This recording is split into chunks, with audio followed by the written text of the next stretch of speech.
Thank you for joining us for this media briefing about COVID-19 vaccine in Idaho. Today we'll be hearing from Governor Brad Little, Health and Welfare Director Dave Jepson, and Public Health Administrator Elke Shaw-Tulloch before we open it up for vaccine-related questions from our media participants. We will not be taking questions from the public at this time, and please note that everyone should be muted to keep the background noise to a minimum, unless of course you're speaking. And with that, I will turn it over to Governor Little.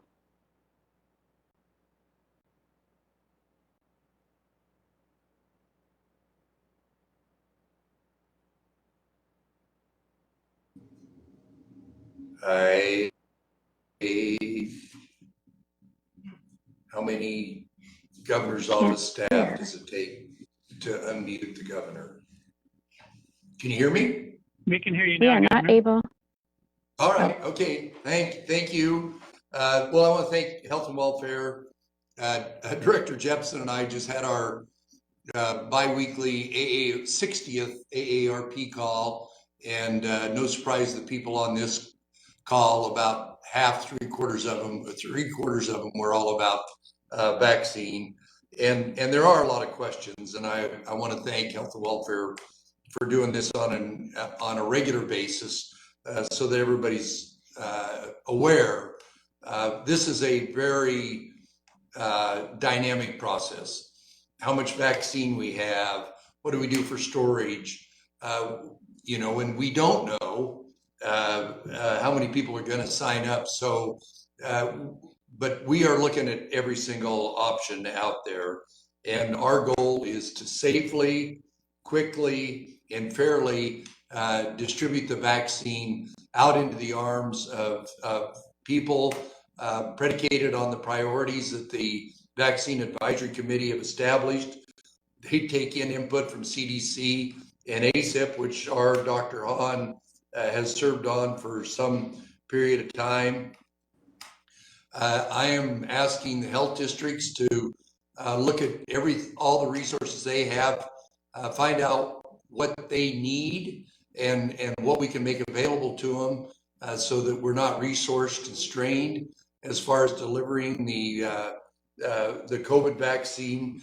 We are in the final stretch, but this is going to be a challenge. It's going to take a lot of effort, not by just the 240 providers we have, but by the public to sign up ahead of time, to be scheduled, to show up for their appointments on time, so that we are as efficient as possible with the delivery of this vaccine. There are a myriad of experts on this that are on this call that will answer your question. And I know that this process is going to continue to go, but I just want to caution everybody that this is a dynamic process. It's dependent upon how much vaccine comes in, depends upon how people sign up and show up to get their vaccine. We have got a lot of different options that we're exploring in Idaho. With that, I'll turn it over to Director Jepson, who will put a lot more detail into our vaccine plan. Dave? Well, thank you, Governor. I appreciate that. I appreciate all you're doing in this pandemic response and on the vaccine in particular. I just want to reiterate that from a Department of Health and Welfare's perspective, we are committed to communication and transparency and data, and have been from the very beginning of this pandemic. We have the COVID dashboard that's up and running right now on our website that gets updated periodically as more data becomes available, more types of data become available. We've been running our Facebook Live page, our broadcast each week, as well as our DHW blog. And this new weekly press briefing, specifically around vaccines, is a continuation of that commitment. And I did want to take the chance to announce that we will have a COVID-19 vaccine dashboard coming this week. Right now, you can see the number of vaccines administered on our landing page at coronavirus.idaho.gov, but we will actually have a Tableau COVID-19 vaccine dashboard coming out later this week. I definitely think that the arrival of this effective and safe vaccine is a real turning point. It's actually a modern science miracle, frankly, of how quickly and effectively and safe this vaccine has come together, and we're very thankful for that. And we are committed to roll the vaccine out in as safe and as quick a way as possible. And I just want to reiterate that. We want to make sure we get the vaccine out in as safe and as quick of a way as possible. We know that there's many in the public that have the question of, when can I get vaccinated? And where do I go to get vaccinated? When is my turn? To help with that, we have placed on the coronavirus.idaho.gov website an estimated timeline that lists out the various groups that have been proposed at the national level and are being discussed here at the state level, with our best estimate of when vaccine might start for those groups. And that may change as we get more information. There's a lot of assumptions in there, but that's our best information right now. And the best place for individuals to go to answer that question, when can I get vaccinated? The next question that the consumers have, or the public have, is, well, where can I get vaccinated? And that's going to be a little bit different for each priority group, but the short answer is really the normal places that you would go to get vaccinated, whether that's your doctor's office or your pharmacy. We'll be also looking at employer clinics, especially for those critical infrastructure jobs. That's essentially what's happening in the hospitals now, is we're doing them at the employer. Local public health districts will be offering vaccinations in local pharmacies. And so the answer to the question of where am I going to get vaccinated in its simplest form is the usual place that you would go to get vaccinated. I do want to issue a big thank you to all those medical providers who are administering the vaccines right now. This is not your typical vaccine administration effort, and we appreciate all of their commitments to being fully trained. There was a lot to learn in a very short period of time over the last 3 weeks. Set up the operational processes to support safe administration of the new vaccine, including the ultra-cold storage that it requires, as well as make a commitment to reporting the data so we know what's actually happening with the vaccination. As of today, there have been 20,843 vaccines administered over the last 3 weeks in just a few days. This has definitely been a startup process for administering these new vaccines. As I just mentioned, and we've seen an increase in the number of vaccines administered each week, with an increase of 43% in from week one to week 2, and an additional 30% increase in week 3 from week 2. Those increases happened in weeks that were essentially 4-day weeks with Christmas and New Year's, and we expect that number of doses administered to continue to increase.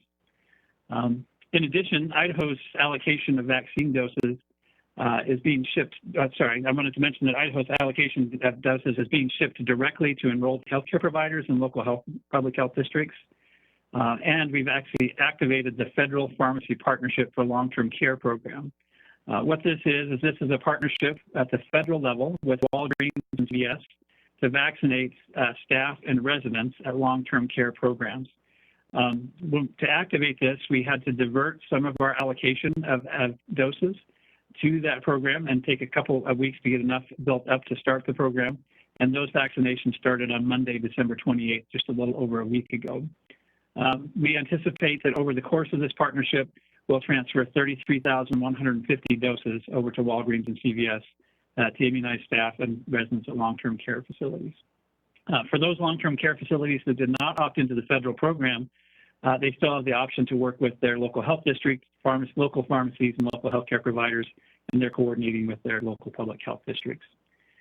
Finally, I just wanted to emphasize that it's still this still remains extremely important that we all wear a mask, that we maintain 6 feet of distance between non-household members, and wash our hands frequently. Those items have been used quite effectively over the last couple of weeks, and we're seeing a positive trend in our numbers. We're not out of the woods, but a positive trend in our numbers.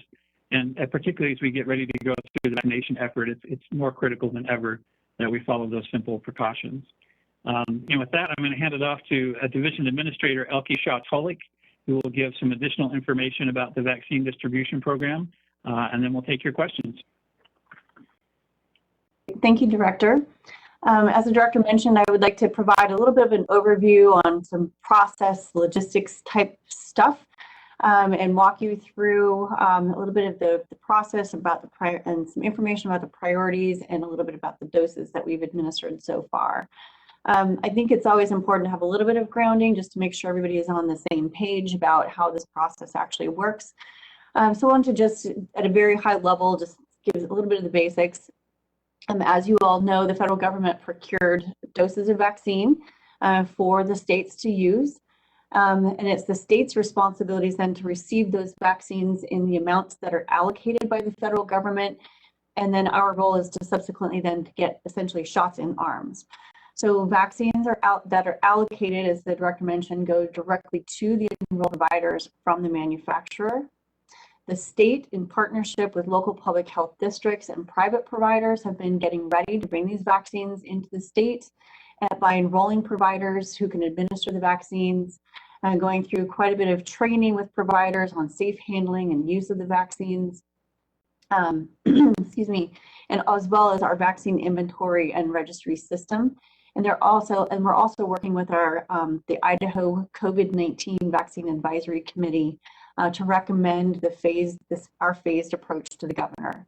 So in essence, the federal government provides states with the vaccine, the states lay the groundwork, enroll and train all of the providers, and then maintain that robust tracking system as vaccinations are being administered to people in Idaho. And of course, we want to take a moment always to celebrate our first vaccine that was administered. The first dose was administered December 14th, which was almost exactly 9 months after the first case was reported in Idaho. I like to celebrate that every time I get the chance, because I think it was just a really great step for the state in helping us move forward with the pandemic. I want to talk a little bit about the priority groups. I know that they're of a great deal of interest. And as you know, each week we've been getting vaccines shipped into the state directly to those providers, and they're focusing right now on that first priority level in our phased approach due to the limited vaccine supply. The current phase that we're in right now, or this first phase, it's sometimes referred to as phase 1A, that's the phase that CDC has designated for it, is for healthcare personnel, long-term care facility staff, and their residents. Idaho in general has been following CDC's priority groups, and our Idaho COVID-19 Vaccine Advisory Committee, or CVAC, reviews CDC's priorities, and we've been making recommendations to the governor based upon the sub-priority groups within those groups.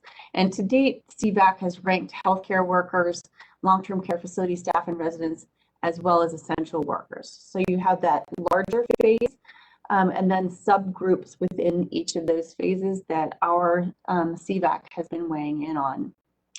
Recently, as you are probably well aware, CDC made some additional recommendations that impact the phase after this first phase of healthcare workers, long-term care staff, and residents. CVAC will be taking up those recommendations this Friday at our committee meeting from 12 to 2. And that will include those new recommendations from CDC about the next phase, which they call phase 1B, to include frontline essential workers as well as people over the age of 75. So our group will deliberate over that and make some recommendations to the governor on Friday. The state and CVAC members have received a great deal of input. We're getting input through our public portal. I know many of you participate in our bi-weekly meetings that we have with CVAC, and you are familiar with the fact that we have that portal. So we've been getting a lot of input on clarifications to some groups within those phases, as well as requests for changes in rankings and just additional input. So we've been providing all of that input to our CVAC members. So they have that with them as they are deliberating the input that we've been receiving and making their votes, and then subsequently recommendations to the governor's office. So as the director mentioned, the state opted into the federal long-term care pharmacy program. We are, as he mentioned, working with the federal program with our allocations. They're just getting underway, so limited vaccines at this particular point in time have been given. And we also, as the director mentioned, if those long-term care facilities did not sign up for the federal program, they're participating with the local public health districts and local partners to administer those doses. So speaking of doses, I wanted to give you a little bit of information about that. So we have received to date, since this started, 83,475 doses. And as the director pointed out, We have 20,843 showing on our coronavirus site as administered. 67,875 of those doses that we've received were for the first doses. We received those in December and an additional receipt in January. And then we also received 13,650 second doses in January. And then in addition to that, because we are supporting the pharmacy program, we also received 15,600 doses for the pharmacy program. So in total, the state has received, and I say received because remember, all of those doses go directly from the manufacturer to the enrolled providers, and they have received those doses. So, you know, as you've seen over the start of this, as we started receiving doses, it was a little bit inconsistent in the numbers of doses that we would receive from week to week. We have been told that we can expect to receive approximately 20,000 doses each week in Idaho moving forward, and that we'll have that consistency. So with every 20,000 doses that are coming, we have another 20,000 doses that are being held for the second round of doses, and those will be shipped approximately 3 to 4 weeks later, depending upon the vaccine that it's for. As the director mentioned, on our website at the coronavirus.idaho.gov, you can track those doses being administered. We do want to note that there's a difference between the doses distributed and administered, and I want to pause and acknowledge just a few things about that. Of course, you know, our first priority is always to ensure that we have the proper handling, administration, and tracking, especially for that second dose of the vaccine, with the goal of vaccinating every Idahoan who wants a vaccine in an efficient and safe manner. But it really does take time for when that vaccine arrives in the state at the enrolled provider's office. You know, they have to receive that vaccine, they have to set up their vaccine clinics, make appointments, train their providers on how to give those shots in an environment that's conducive to being able to observe them, be able to observe physical distancing. So there's a lot of logistics that go into just setting up those clinics and making sure that they can give those shots. And then there can also be up to a 72-hour delay between those doses, when the doses are administered and then when they come into our database, and then we can then put them out on the coronavirus site. So, and then lastly, we also have to remember that we did go through this holiday period, and some of those shot clinics were closed or had limited hours during that time. But we fully expect that the number of vaccines administered are going to be rising in the coming weeks. We're going to be getting more in the state. Providers are more proficient in the way that they're doing these vaccine clinics. And we feel very pleased with how the vaccine clinics are going, and very pleased with how the doses are being administered, and very grateful that we have so many providers enrolled and willing to do this work. So in addition to tracking the number of vaccines in total, as the director mentioned, we are going to continue to enhance our dashboard on the coronavirus site to show geographical data. We'll be able to, down the road, show first and second doses administered and much more. We are going to continue to evolve that site as we have more information. So keep an eye out on that. In summary, we will be continuing to work with our advisory committee to help make recommendations to the governor on the phases and those priority groups. We are going to determine the decision points that will help us guide us in moving from one phase to the next. For example, moving from that phase 1A or the healthcare worker phase to the essential worker phase. We'll continue to enroll as many providers as possible to support vaccinating all Idahoans who want the vaccine. Local public health districts are helping us with this. We're absolutely thrilled and thankful for all those healthcare providers are doing this for us. But you know, we really want to make sure that we're also ensuring that vaccine is not going to waste. That every vaccine that comes into the state is being as quickly as possible put into the queue to be administered, and being administered and used correctly and safely. We also are working towards our communications about when people can understand and know what phase they're in, where to get that vaccine, and when we move from one phase to the next. So lots more of that will be forthcoming as we move in the coming days and weeks. So my last note is that we have vaccines being administered safely and effectively across the state. Providers are taking the time to train their staff, address all of those logistics. They're doing a fantastic job. There are going to be bumps in the road, absolutely, as this is rolled out, because no one has done this before. These are different vaccines. There's a lot to learn.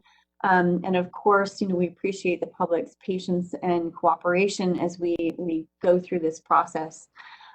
But most of all, I want to express my sincere excitement that we finally have this vaccine here, and appreciation, and that this is a great beacon of hope for the state.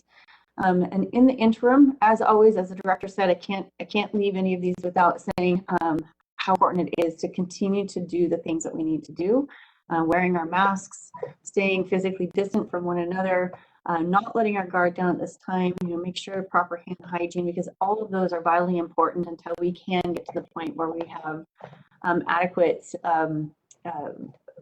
immunity to the virus. So with that, I will end my note. All right, thanks, Elke. So we will now take vaccine-related questions from our media participants. We're going to answer as many questions as possible in the time we have available. Please raise your hand in WebEx by selecting, you kind of have to hover your mouse over to the right of your name in the participants list. You can select your hand to raise your hand. You can also type your question into the chat area, which you can access in the lower right part of your screen. And we also ask that you announce your name and media outlet before asking your question. So with that, I see Clark Corbin was first. I'll unmute you, Clark, and you can go ahead and ask your question. Hi, thanks so much, Nikki. This is Clark Corbin with Idaho Education News. I want to thank you guys for doing this today. I wanted to find out a little bit more about the vaccine rollout for educators. I know from Director Jepson's call with the governor earlier today that they're looking at early February, and they're in that kind of 1B group. But I do know of a handful of teachers who have already received vaccination. So I wanted to find out a little bit more about what our educators and K-12 staff can expect, and specifically, how will they get the word? If you're teaching 4th grade in Homedale, how do you find out that it's your turn and your vaccine's available? So thanks so much. Great. And I'll go ahead and answer that, Clark. Thanks for the question. With the way the vaccines are being rolled out, we definitely want to stay as true as possible, and we are asking our providers to stay as true as possible to the phase in which we're working on. And as you noted, teachers and school staff are not in this initial phase, but we do know that some providers have given those vaccines out there. They are in the next phase. We do see them as coming up very quickly as we transition from group essentially 1A to group 1B. However, we also, given that we can't police every single provider that's out there giving vaccines, we are educating, we're doing our best to make sure that we're staying consistent as we can across the state. So I think that's part of that bumpy factor that I was talking about, that it's not going to be perfect, it's not going to be completely uniform, but we're trying our best to help providers stay as consistent as possible. And then real quick, how do you find out when it is your turn? If you're teaching, you may not be in Boise. If you're teaching in Renssburg or Homedale, how do you find out if you're a K-12 employee when it's your turn? Great, thank you. I neglected to answer that part of your question. So we are working with our local public health districts and the enrolled providers and our CVAC group, of course, so we can start anticipating when we can be through one phase and ready to proceed into the next phase. And as providers are getting ready to do that transition, they will also be doing a reach out. We'll be sending out communications from the state. We'll be working with our local public health districts so we can try to get those announcements out there. Our hope is to be able to give it let's say a week's heads up, if you will, that a next phase is going to be approaching. So those providers should be working with different population groups as well. And I will, we also have Dr. Christine Hahn who is our medical director, and Sarah Leeds, who is our immunization program manager, on the call as well.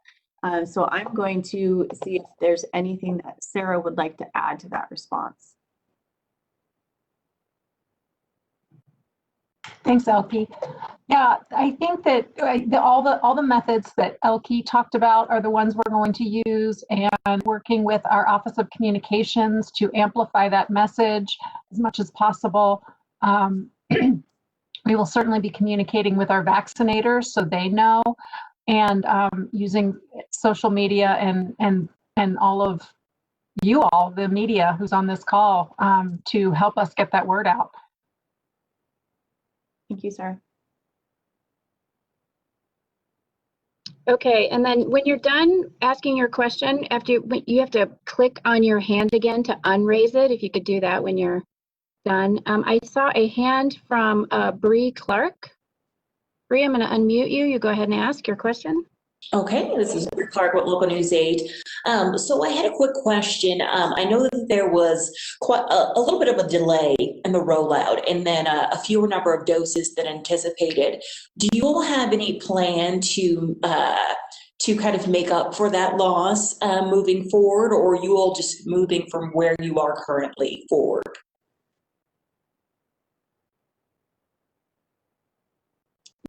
Bree, this is Elke. I'm going to have to ask you to repeat the question because I'm having bandwidth issues, it looks like, and you were cutting out a little bit. So I want to make sure I'm hearing the whole question. Sure, absolutely.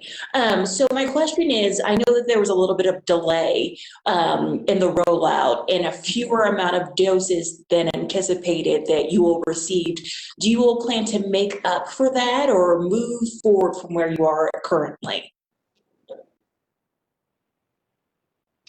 I'm going to take the first swing at that, and then I'm going to turn it over to Sarah Leeds.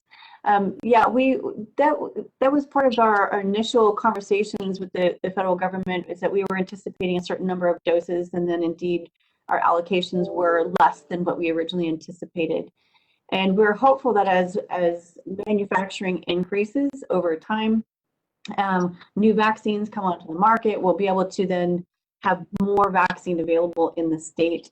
We don't know, and this is where I would like Sarah to weigh in, I don't believe that there's any promise that that original dose amount that we thought we were going to get will be made up in a future shipment. I think it's just as production ramps up across the nation, they'll start redistributing, or they'll start distributing those doses as they can by population.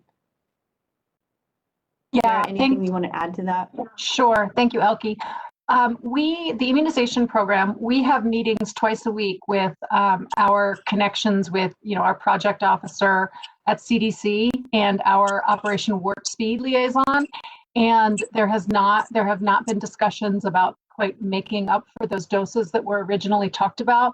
They were given to us as estimates and planning, and then later reduced, as you all know, from last month. But we have been told that we should expect, in all states, should expect to see a regular cadence of distribution, at least for the time being. And that is that number that Elke talked about, right around 20,000 per week. And we certainly do communicate with them that we would like to see that increased, as I know all the other states are doing the same. Okay. And so with that, are you all, just a follow-up to that, with that, are you all still on target when it comes to the second dose that needs to be administered for this vaccine? I'll take that. So with every dose that comes to us, the federal government holds its second dose partner. So it's not that we have to make up for those amounts coming. They are controlling, if you will, they're holding for us that second dose that will be on its way. Okay. Okay, thank you. Now we're going to go to Keith Ridler from the AP. I'm going to unmute you, Keith, and you can ask your question. Okay, thank you. A question for Governor Little. Just looking at some of the numbers here, an expectation of 20,000 doses per week. My quick math shows that's about a million doses for a year. They're 2-shot doses. I might be getting something wrong here. So that's about 500,000 people vaccinated in a year. Idaho has about 1.8 million people. It doesn't seem like there's any way Idaho is going to meet its timeline as set out by the Idaho Department of Health and Welfare to get vaccinations out. Governor Little, can you talk about that a little bit? Is Idaho going to get enough vaccine to fill out that timeline? And are you satisfied with the federal government and the amount of doses Idaho is receiving? Hi, Keith. I think Governor Little he gave some opening remarks and then he had to step out. Oh, whoever wants Sorry to about that. Whoever wants to answer that then. Director, do you want to? Yeah. Yeah, sorry, I didn't mean to speak over you. Yeah, Keith, I'll go ahead and take a swing at that for just a second here. Yeah, I just want to emphasize two things, a couple things. One is that is a lower amount than we were anticipating, as you articulated so well. So thank you for that, Keith. I do want to as Elke said, which is it's 20,000 a week plus the 20,000 they're holding back for that second dose. So it's a little bit better than you articulated there, but it's still behind what we were expecting.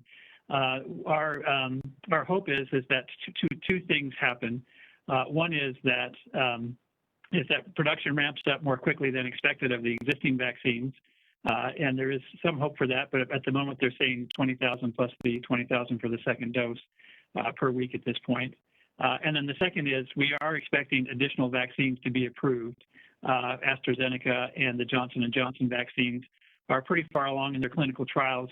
We don't have a precise estimate of when they come on, but we anticipate that will greatly increase our allocation as well when that happens. And so to the question of do we wish it was more? Yes. Do we have conversations with our federal partners about that? Absolutely. But that's where we are at this point, and those are the things that could happen in the future that could increase our allocations that we get. Okay, thank you.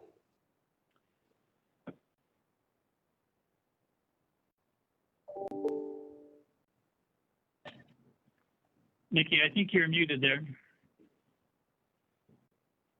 Thanks. I was too busy unmuting somebody else. Sorry about that. I just unmuted Ruth Brown. She's got a question and her hand up. Hi, good afternoon. This is Ruth Brown with the Idaho Statesman. My question is, what guidance are you giving local health districts or vaccine providers on what to do if they have an extra dose? Are they required to follow the rollout priorities, or can they just give the vaccine to anyone available? I ask because, as you know, there is an expiration date on the vaccine. So can you talk to me a little bit about the guidance you're giving providers and local health districts? Yes, absolutely. Thanks for the question. And of course, we'll continue to tag team, I'm sure, a lot of these responses. We are working very closely with the local health districts and all enrolled providers. And as a matter of fact, we send out communications to them regularly. Sarah's team does, along with that education about what phase we're in. As I mentioned earlier, one of the things we really want to prevent from happening is any sort of wastage of vaccine. So as providers are working their way through that phase 1A, of course, we want them to stay as close to that path as they can, and starting in that rank order that we have laid out for them.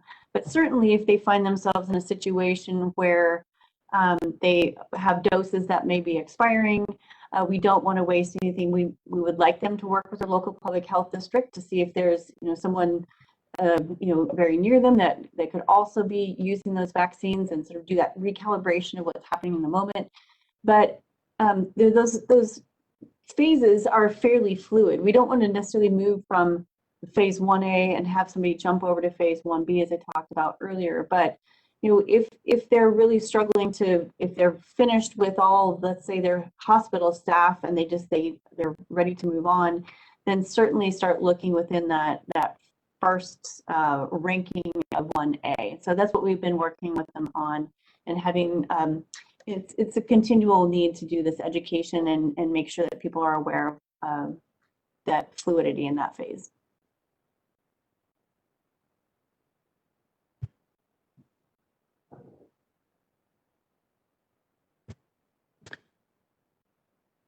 Oh, Nikki, I think you're muted. But I see your lips moving.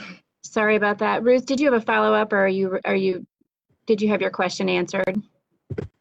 I did have a quick follow-up for Elke. Have any of the vaccines so far, have you seen any go to waste that expired before you could find an appropriate person to vaccinate? Any person, I suppose. I'm not aware of any at all, and I'm going to have Sarah confirm that. Thank you. So I just spoke with our vaccine operations manager about this yesterday, and we have had very, very few reports of any wastage. I don't have a number, but it has been very minimal, and we consider this a huge success. This vaccine has so many complexities with storage and handling, and our providers have done a fantastic job of not wasting it. Okay, thank you. I'm going to go next to Melissa Davlin. Melissa, I'm going to unmute you. Thanks so much, Nikki. This is Melissa Davlin with Idaho Public Television. And I think this is probably a good question for Elke. One of the things we've noticed as reporters is there isn't a uniform blanket data submission requirement for COVID data for the 7 public health districts. Not all of them submit on Sundays, for example, and they submit at different times. So as we get ready to see the new vaccination Tableau dashboard, what can we expect as far as reporting from the providers who are administering the vaccine? Great, thanks, Melissa. I'm actually, once again, going to hand that over to Sarah because we do have the immunization registry that has all that data that gets put onto the coronavirus site. Yeah, thanks. So we will be getting daily numbers from our immunization information system and posting them on Tableau. And we see this as an evolution of data that we present. So what we will start out with this week is data on total doses administered, and then breaking it down visually also with numbers by health district and then also by county for doses distributed and also doses administered. And then there'll be some trend, there'll be a tab for some vaccine trends. And then once we have more data, I see us being able to produce more analysis on some things.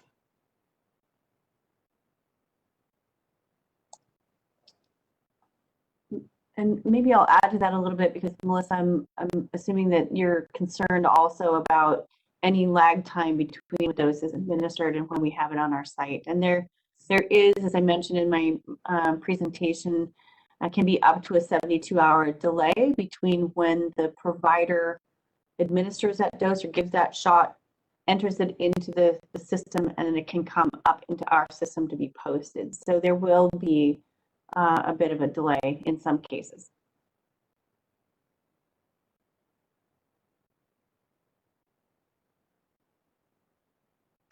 Okay, I'm going to go with Rachel Cohen, I believe at Boise State Public Radio. Rachel, I'm unmuted you.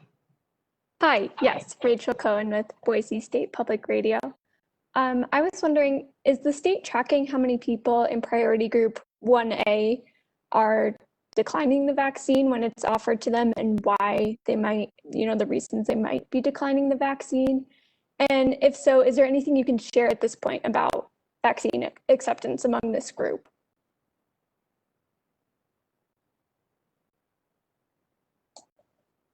Sarah, would you like to take that one too, or Dr. Hahn?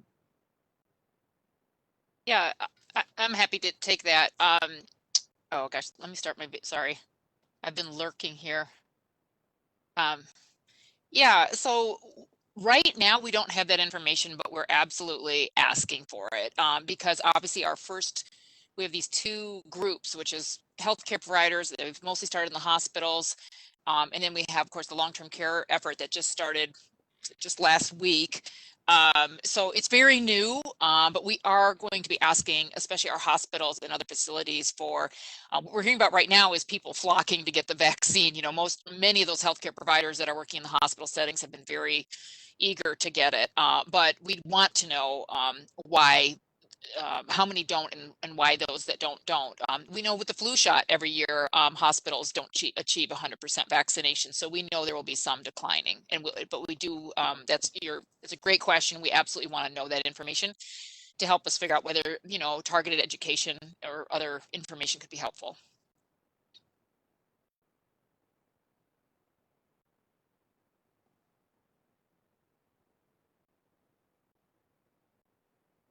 Nikki, I don't know if you're talking, but. Yep, no, okay, all right, next we'll go to Joe Paris. I'm gonna unmute you, Joe.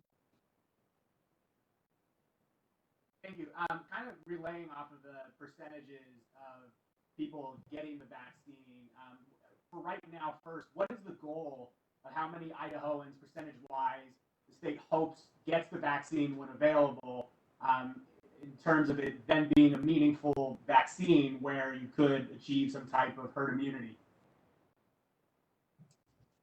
Joe, you're really muted. Elke, were you able to hear that question? This is Chris. I was able to hear it. I'm happy to take a stab. Elke, I don't know if you were able to hear it, but Joe's asking about kind of what's our goal or target, considering we really want to achieve herd immunity, right? We know we'll never get to 100%. Never mind the healthcare worker, just in the general population, we'll never get to 100%, and we don't think we need to be at 100%. You probably know that what is herd immunity has not been firmly established with this virus, particularly now with this more potentially contagious strain now being more widely spread in the United States. That could potentially push that number up. So I think a month ago we were thinking, okay, maybe 60, 70%. And now what we're hearing is, depending on how truly more infectious this new strain might be, we might be needing to get more towards 80 or 85% to achieve a herd immunity across the population.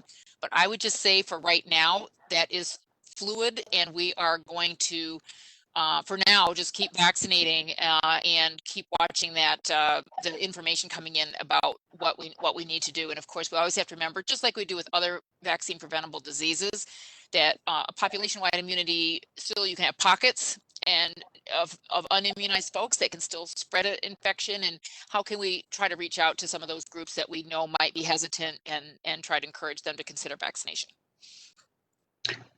To follow up, is there some time of a timeline or a goal of when, I guess, a suitable amount of people would be vaccinated? And I also wanted to add, there's been a lot of conversation about where people are in the different waves, notably people age 65 plus.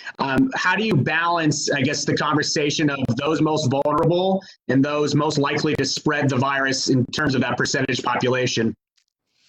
Yeah, Joe, as Elke has said, that's one reason we have our advisory committee. These are not easy discussions or decisions, and we know that people's opinions will differ. I've been a part of very intense and hard, very deeply felt discussions at the national level about this, and we know in Idaho we'll have the same kind of feelings about whether seniors or essential workers or other groups should be next in line.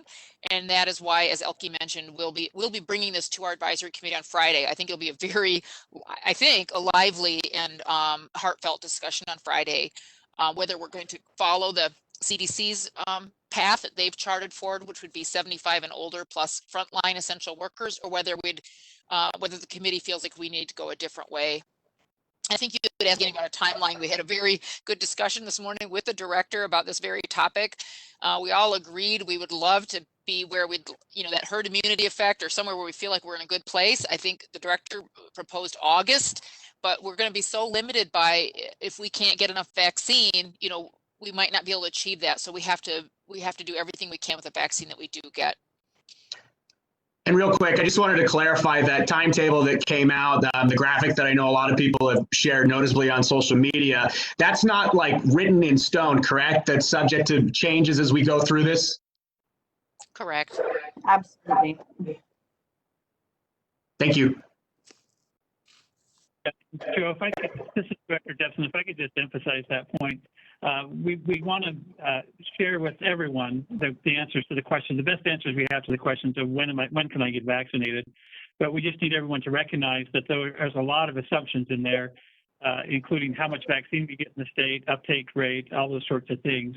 And so that could move around. And if CVAC, the Coronavirus Vaccine Advisory Committee, goes a different direction than what the priority groups are, that could also change things around a bit as well. That's the best information we have right now, but really have to emphasize that could change as new information comes in.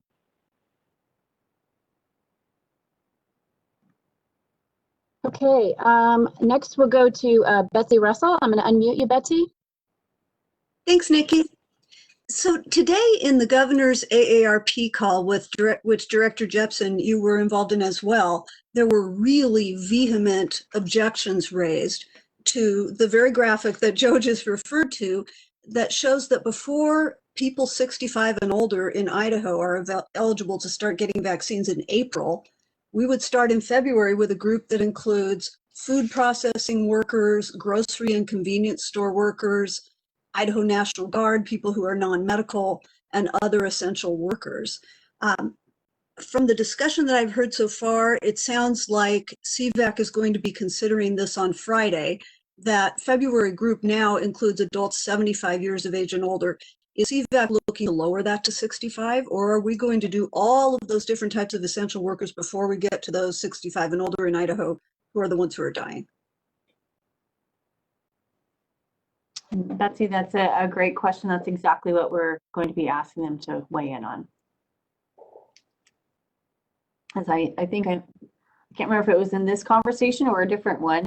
We do know that some states have, excuse me, have moved away from what ACIP is recommending or CDC is recommending and doing their own thing. For example, opening it up, instead of being age 75 and older, they've dropped that age group down to 65 and older. So there's room for states to do, to do something different than the federal recommendations, but that's what we're going to be taking forward on Friday. And Elke, would that include potentially moving the 65 and older population maybe ahead of the group of essential workers, or would they all stay in the same group if Idaho decided to depart from that? If we decided to move, if CVAC recommended and the governor approved that we would move down to age 65, then they would be in that same grouping as, and we adopted ACIP's recommendations, for example, that also included frontline essential workers. So frontline essential workers and that kind of age grouping would be kind of equal in the phase. And Chris, you were part of it, like you said, very lively discussions, or Dr. Hahn, excuse me, very lively discussions in ACIP. If you would like to add some of the color that occurred in the conversations at ACIP around this. Yeah, first of all, thank you, Betsy. You're absolutely right. First of all, I will say the advisory committee could decide that they want to put 65 and older before those frontline essential workers. We're going to present them with the information and the option, and then have a discussion. You may be aware that on the CDC's website, you can see all the slides of all the presentations that have been done on this topic over the months, really starting in June and July. Many conversations looking at how do you save the most lives, how do you keep the economy going the best, how do you keep reducing inequities, all the different goals that we all agree are important. How do you try to get them all done in the same way and in the best way possible? So we're going to give CVAC options. We may say this is why we might want to consider this one or that one, but really it's going to be that committee that's going to be telling us their recommendations. Thank you. Okay, I have a question in the chat here from Craig Northrup at the Coeur d'Alene Press. Essentially, he wants to know, how will health and welfare reach out to people that don't fall under their employer or healthcare facility blanket? How will they get notified when it's their turn to get the vaccine?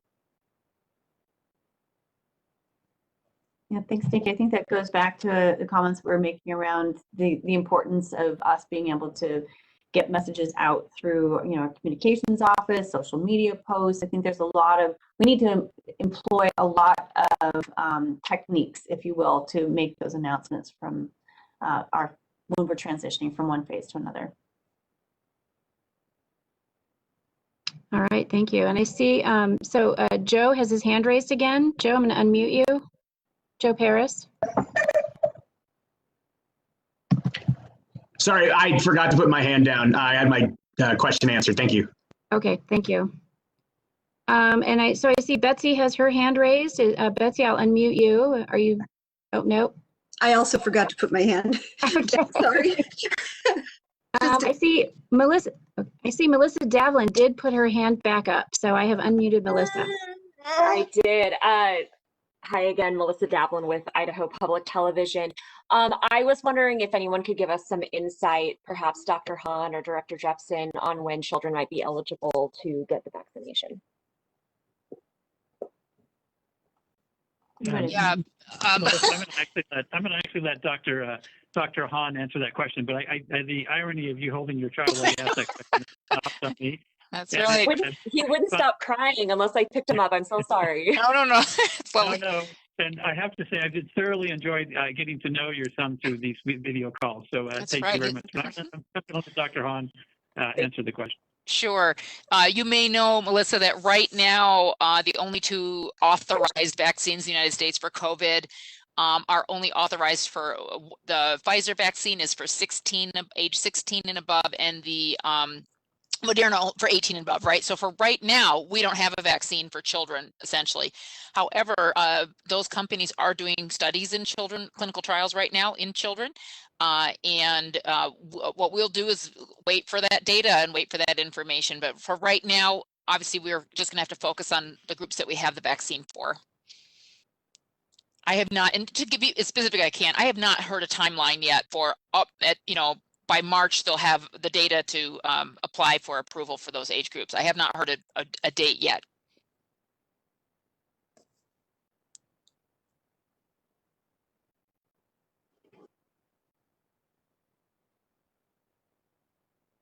I thought, Melissa, did you have a follow-up question? Okay. All right. Let's see. I've got a question here in the chat from Nancy Butler, who does the website Window in the Clearwater.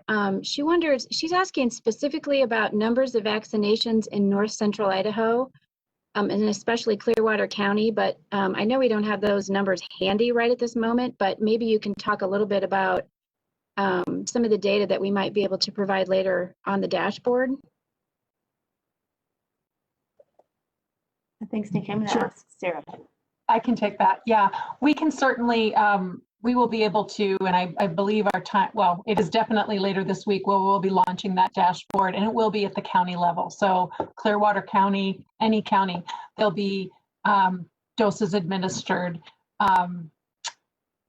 through, it'll show up in the morning, and it'll be through the previous evening, cumulative.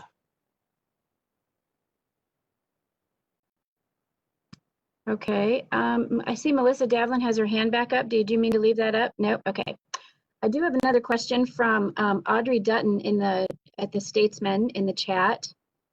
She wants to know, where do people who don't fall neatly into these groups get vaccinated, like a university professor with high-risk health conditions?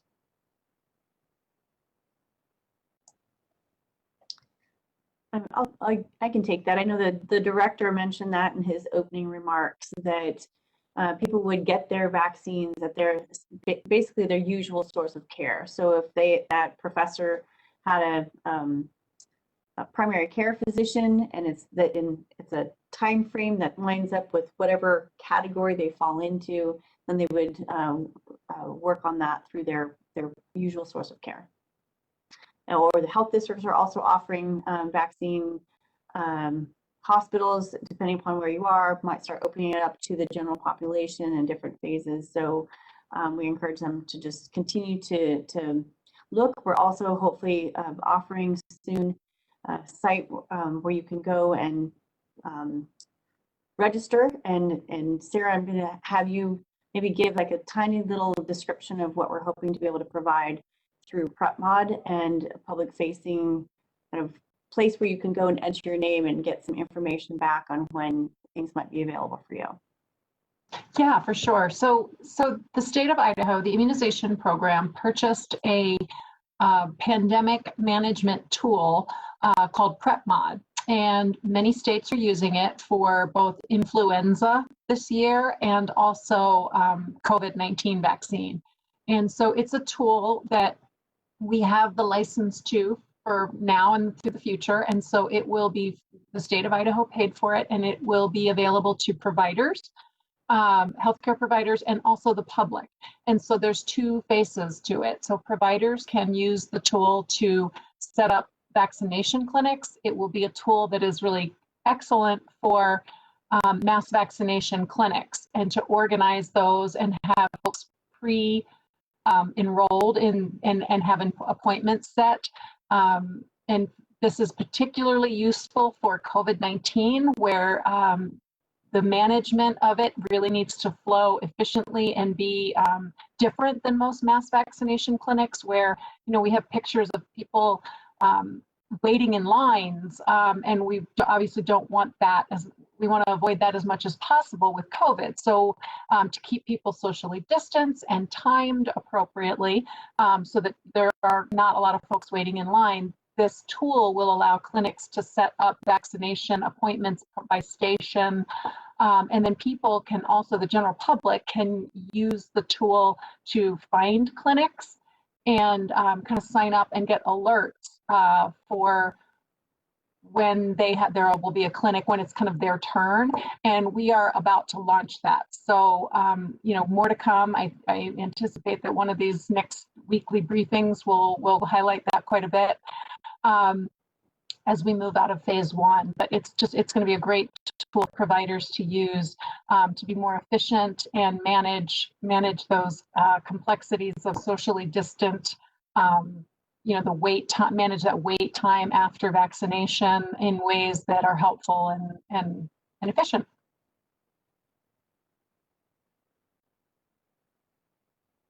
Okay, I am not seeing additional questions from the media at this time. I've seen several questions in the chat just about when and where people will know when to get vaccinated, which I feel like we've already answered. So if there are no additional questions, do I see a hand here? Erica Lee, I'm going to unmute you. Hi, this is Erica Lee from KBOI CBS 2 Boise. I'm not sure if you already answered this, and if you already did, then you can disregard it.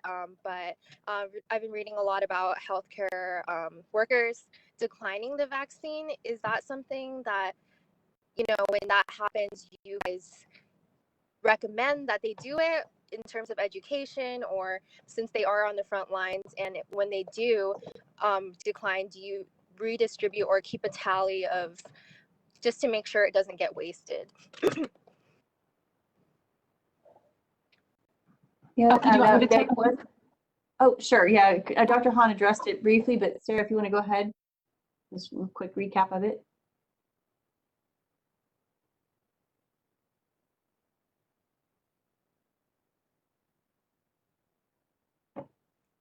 Sarah, are you muted? Or somebody's muted. Oh, that was me. I'm sorry. I got the second part of the question, but could you repeat the first part?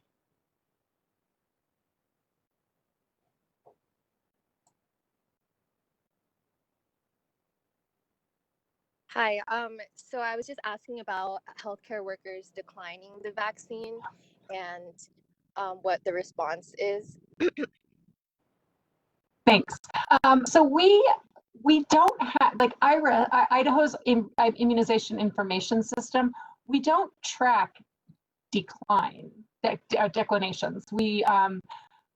So what we're getting is anecdotal. We talk to our providers. The immunization program talks to providers daily as they are asking questions, or as we have questions of them as they administer not only COVID-19 vaccine, but all routine immunizations. And so we are hearing, the theme that we're hearing is that providers who had originally said they would not take the vaccine are seeing their coworkers get the vaccine and have minimal side effects and that it's going very well. And so then what we're hearing is that they're changing their minds and then signing up and to get the vaccine. So those are the stories that providers are sharing with our staff. But we do know there are some who are declining, but we don't really know the percentage at this point in time.